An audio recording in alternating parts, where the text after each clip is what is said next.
There is a fine line between holiday heaven and holiday hell in Bali right now. We've all seen the hype from Instagrammers, influencers, celebrities, digital nomads and content creators talking up Bali and how amazing it is. And it is amazing. But there is a side of Bali they're not showing us.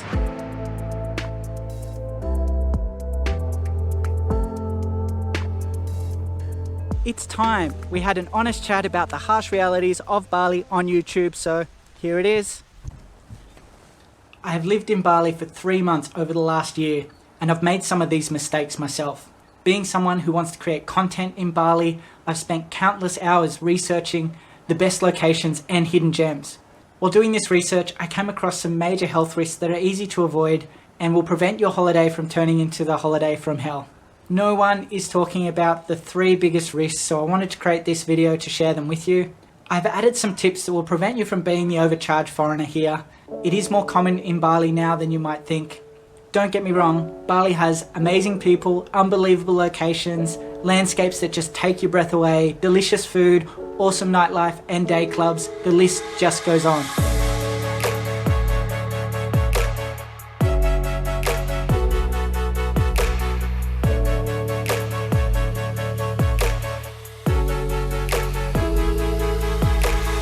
I took a leap and embarked on full-time travel in 2022, armed with drones and cameras.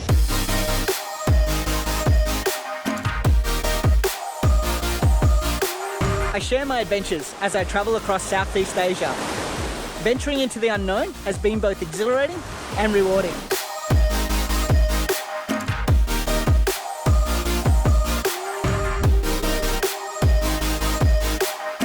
To me, Southeast Asia is a goldmine of experiences, rich in culture, amazing people, delicious food, and unforgettable adventures.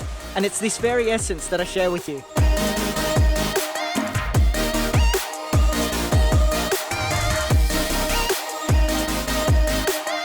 So pack your curiosity, buckle up, and subscribe to join me on my wild adventures through the amazing cities, unbelievable landscapes, and hidden gems of Southeast Asia.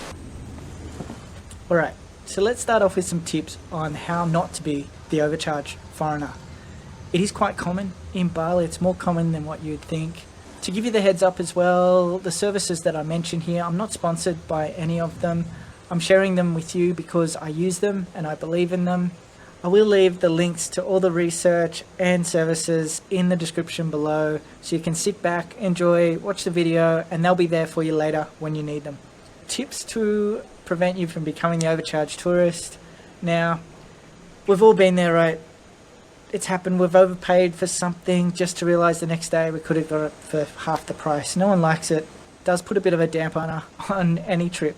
It all starts at the airport as well. Just about everything that they offer you at the airport is way more than the prices actually are. So you pre-book your airport transfers. You'll be bombarded the moment you walk out of immigration into the front area, people offering you grab cars, taxis constantly. So I pre-booked and saved myself literally half the price. You can book your transfers on Klook. I use them.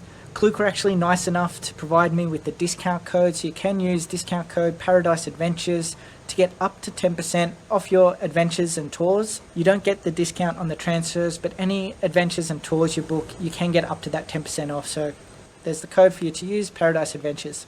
The other thing that you want to avoid doing at the airport is getting a SIM card.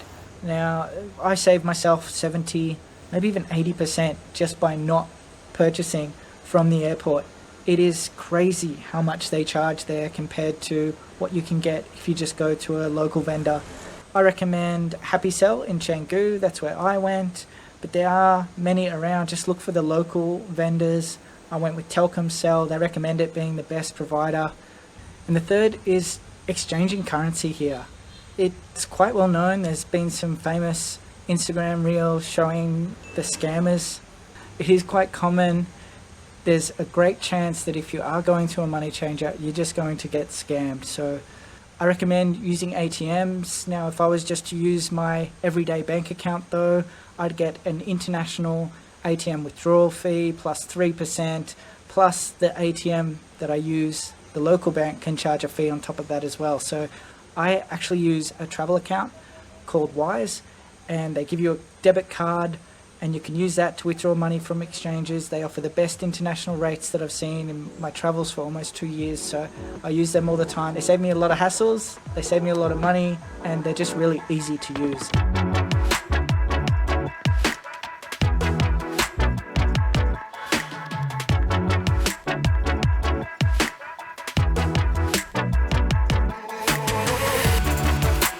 So you're in Bali, your dream itinerary is all planned out.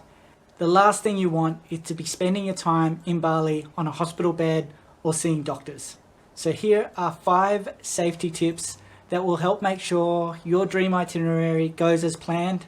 The last 3 tips are 3 of the highest risks that no one's talking about, so make sure you don't skip those. So the first one is pretty common, I'm sure you've heard about it. Bali is one of the most common places for scooter and motorbike accidents anywhere in Southeast Asia. The combination of inexperienced riders, bad road conditions and heavy traffic make it a boiling pot for motor vehicle accidents. To avoid having to go through it, if you're not experienced rider, if you wouldn't ride a motorbike in your home country, it's probably not a good idea to be doing it here. You can use Grab or Gojek car.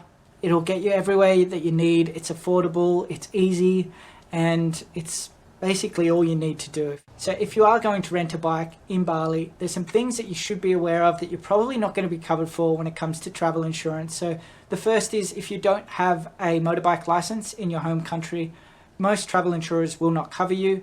They won't cover you as a passenger on a motorbike, and if you've had a beer, the likelihood is they're not going to cover you either. For me, I do ride a motorbike. I've been riding motorbikes across Southeast Asia for close to 2 years now, so it's not really a concern for me, and I don't do it in the busy areas like Canggu, Kuta, Seminyak. I'll only do it outside of those busy areas. Same as when I'm in any of the places where there's the majority of traffic, there's the majority of accidents, so you can save yourself by just not renting at those areas. But if you're interested, I use Safety Wings as my travel insurer. They do cover motorbike riding. The second set of tips are around Bali belly. Now, Bali belly is quite common, and there are a few tips to follow. Use bottled water, always. Use it to brush your teeth. Use it to rinse your toothbrush. If you're ordering a drink at a restaurant, drink out of the bottle or the can. Don't use a glass. And also avoid ice. Some places will get filtered ice delivered, but especially in the more remote areas, there's no guarantee that they're getting that delivered. So ice, you do have to be a bit careful of. So the third safety tip for Bali is Bali has seen a massive increase this year in dengue fever. Now, in May alone, they had a massive influx of dengue fever cases throughout Indonesia. So far this year, there's been 60,000 cases reported of dengue fever. It is something that can hospitalize you for a week or 2. So if you are traveling in Bali, this is going to be your best friend. It's just insect repellent. Buy the local stuff. I have had experience with getting insect repellent that I've got from back home in Australia. It doesn't have the same effect as the stuff does here. They are used to making these to repel the insects from their country. You can get them from just about any mart, so just pick one up and use that, and yeah, you'll be sweet. With dengue fever and Bali belly out of the way, the good news is you don't have to worry about colds or flus here. The most common infection that you'll get in Bali is an STD. It is important that if you are here, that you use condoms, protect yourself, don't be a fool, cover your tool.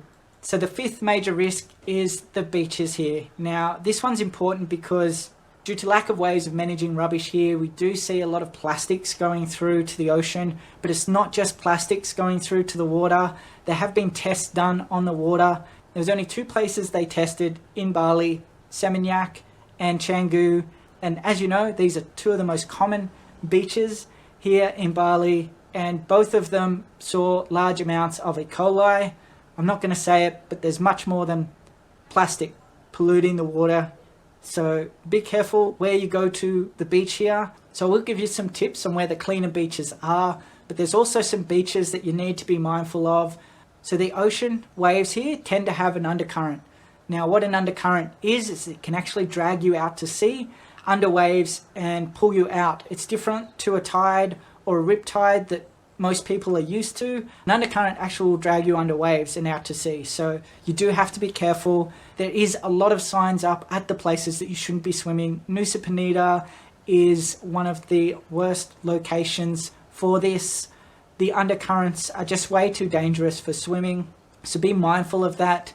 You need to go to the more tamer beaches. If you are in Nusa Penida, I recommend Atu Beach. It's probably the best beach in all of Bali.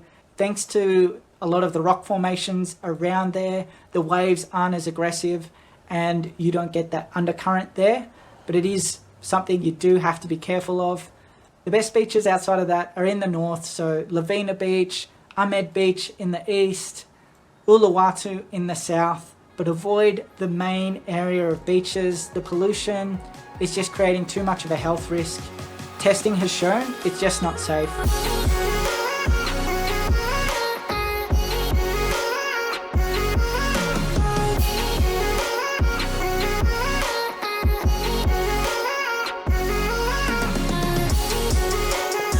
So the last section of tips is really about not being deported.